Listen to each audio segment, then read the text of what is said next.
What's going on, guys? Kai here. In today's video, I'm going to be talking about the March 23rd update coming to global and a few things for NA to watch out for as well. Let's get into it.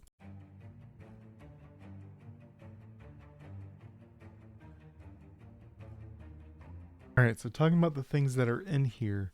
So we have new raid, new guild raid, and vampire hunter monsters. I'm going to be talking in depth about each of these. So Metis, which is White Shadow Castle right here. I have a guide I'm going to link down below to do it regular, as well as speed teams where you get to ignore all of the mechanics and just kill it if you hit some numbers that are in that video down below. What happened on NA when this came out was Foggy Prison became 3 a week instead of once a day. That seems like you're losing out, but you're really not, because they increase the amount of seals you get for Foggy Prison, as well as its guaranteed orange quality instead of purple quality items. Then we have the guild raid, which I don't have a video out for it yet, but I will try to have it out this week before it launches. On NA server, there's only 5 levels. On Korea, there are 10. Yours is launching with 10 right there, level 1 through 10. As long as each level, you can enter twice, but only 24 people can go in at a time. And as long as you fight on any of the levels, you can claim the rewards for all of them if your guild as a group gets through it. This is also going to be a good way for you to get guild currency for the guild shop. Next, we have the new vampire hunters. They tell us a little bit right here about what they do, but I actually have a write-up right here explaining all the information that I thought was important.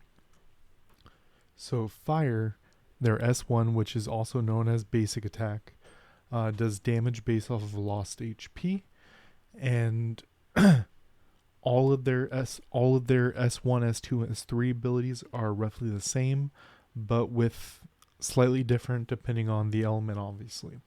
So there's a 25% chance when attacking, so you're going to want attack speed, that you do a second attack, and that second attack is going to have a 24% chance to apply defense down. S2, which is the second skill, is 3 mana, dashes forward to the target, taking less damage during the skill and applying defense down. Third skill, ranged attack, that does damage based off of his attack speed, which is nice because you're going to want to build attack speed so you get that S1 off often as possible. And you heal 50% of damage done, which is really cool. He also has a very interesting passive called Rage. And every 2 seconds during combat, he destroys 2% of his own HP. That is the yellow bar that you sometimes see from Cleave or other effects. But every 2 seconds, he destroys 2% of his own HP. And then when he has 30% or more missing, then he goes into Rage. When he goes into Rage, he cleanses himself of all negative effects, gives himself plus 100% attack speed, which is going to go really well with this S3 that we just talked about, plus 80% precision, which precision goes against evasion, so better chance to hit your opponent. He's going to take 40% less damage during it. Rage lasts 20 seconds, and then after Rage ends, he heals the HP that he has destroyed during that time. Water, S1, 25% chance to do a secondary attack. Secondary attack has 24% chance to remove a beneficial effect. S2 removes a beneficial effect, and if successful, applies attack up to itself for 3 mana. His S3, also for 3 mana, is a ranged attack 3 times, and each attack has a 67% chance to remove a beneficial effect. You see what he's trying to do here? And his passive is he gives himself 30% crit rate, just period across the board, and does a secondary attack for 250% of his attack when he removes a beneficial effect. So you can see what he's trying to do: get rid of those immunities, get rid of those barriers, get rid of everything that's going around. On the Korea server, the Wind one is in the storybook, so we're hoping to see that when it launches. It also appears that on the 23rd, NA should be getting the Vampire Hunters as well, which will be very nice. S1 for the Wind one is 25% chance for follow up, and the follow up is 24% chance defense down. S2, 3 mana, 1000% damage and defense down. I don't normally put the percentages for damage in these because everything else is about what you would expect in the same range. This is about 200% more than you would expect from an S2, so I wanted to put the number there. His S3 is also 3 mana, but does something special if it is soul linked.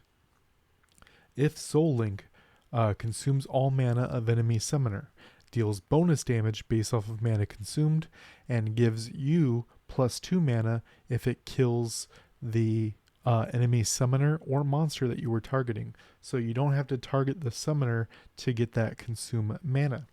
This is, in my mind, going to be very, very powerful for Orbeas specifically, because Orbea, if she's attacking with elemental advantage, has a 10% chance to give herself a mana, which will allow you, if both teams have a wind hunter and you have a 10% chance to get yours faster than your opponent, then you can drain effectively 3 mana from them and keep them in a loop, because you're going to keep having 3 mana before they have 3 mana, so you keep them in mana loop.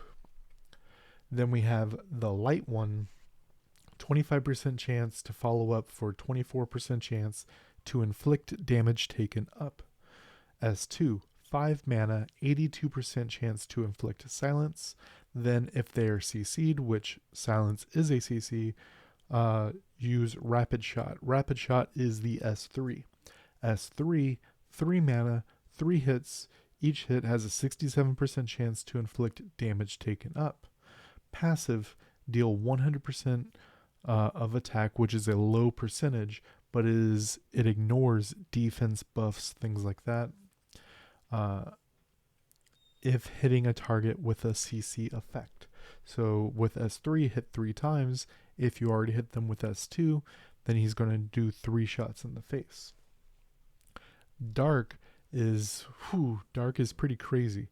I mean, water and wind were also very huge for different reasons, but listen to what Dark does. S1, 25% chance to follow up with 24% chance of defense down, which is what we've already seen. S2, 3 mana, damage based off of lost HP, and apply defense down. So a mix of fire and wind right there. S3, which is the one that I'm really 3 mana, damage based off of lost HP, and apply shield to self based off of damage done. So you can execute someone and get a big barrier to keep you alive, which is going to be important when we talk about his passive, which is a different version of the Fire's Rage. So it has the same rules, 2% damage to himself up to 30%, and once he has 30% of his HP destroyed, then he goes into Rage. What the Dark's Rage does is he cleanses himself, very similar to what Fire does, but he also immediately brings up all of his cooldowns for his S2 and his S3 are ready to go again. He gives himself immunity. He gives himself 30% damage up during this time, and he gives himself plus 100% skill speed. What that means is his S3, I believe, is a 16-second cooldown. It now becomes an 8-second cooldown during this 20 seconds. His ultimate, I didn't really put the ultimates for all the other ones because they're, roughly 1200% damage, blah, blah, blah. But this is 1500% damage plus 52% of target's lost HP, doubled if rage. If you get hit by a dark ultimate, this is going to make Tiana or the light polar queen go really crazy. I would really love to see what people are going to do with Dark Vampire Hunter. Heck, water especially and wind, I think are going to be some standouts in the future. Let me know in the comment section down below which one of these you are going to pull on, and fingers crossed we get wind for free. Till next time, guys.